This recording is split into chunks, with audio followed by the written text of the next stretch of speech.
rejoindre l'île de Fadiout, il faut traverser ce long pont en bois. Et pour visiter son cimetière, il faut en emprunter un second, un peu plus loin. Car oui, ce lieu, perché sur une colline verdoyante, attire l'attention. Ici, comme au village, les coquillages sont partout. Ils recouvrent les chemins, certaines tombes aussi. Mais surtout, il est l'un des rares cimetières mixtes au Sénégal. Il n'y a pas de distinguo entre chrétiens et musulmans.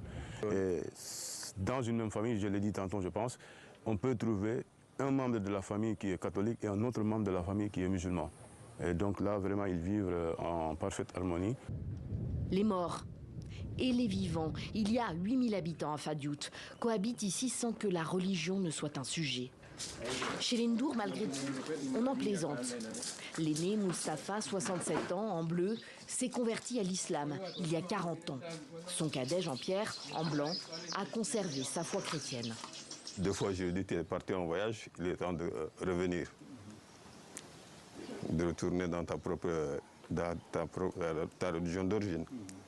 Vice-versa, on se taquine.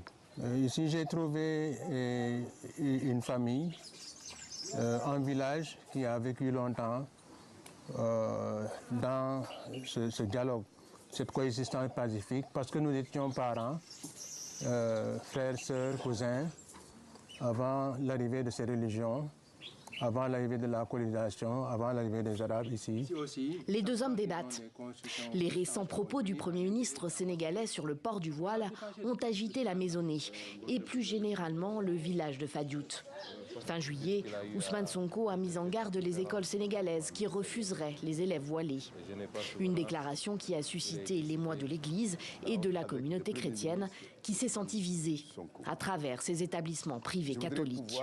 Quand tu pars dans la menace, tu deviens radical, ça frustre. Et c'est ce que j'ai compris dans ce message. Gare. Ce gare, ça frustre. Il ne faut pas qu'ils emportent le peuple sénégalais. C'est un régime qui est dans l'antisystème. Et quand on est dans l'antisystème, on pense que tout ce que les Français ont fait ici au Sénégal, depuis toujours, on doit tout changer. Ce n'est pas possible. Certains musulmans à Fadiout ont aussi déploré la prise de parole du Premier ministre sénégalais, craignant qu'elle fragilise cette concorde religieuse si chère à leur cœur. L'imam du village insiste sur le caractère simple et précieux de cette mixité. Fadiout est une localité impressionnante. Même les visiteurs qui viennent ici se disent impressionnés par cette cohabitation entre les religions. Par exemple, lors de la fête de Tabaski, il est difficile de savoir qui est musulman et qui ne l'est pas. On partage toutes les fêtes et on prépare les repas ensemble. Et pareil, pendant les fêtes chrétiennes, on fait la même chose. Le Sénégal, majoritairement musulman, est un pays laïque de par sa constitution héritée du colonisateur français, tout en ayant érigé comme un idéal le maintien de l'entente entre les religions.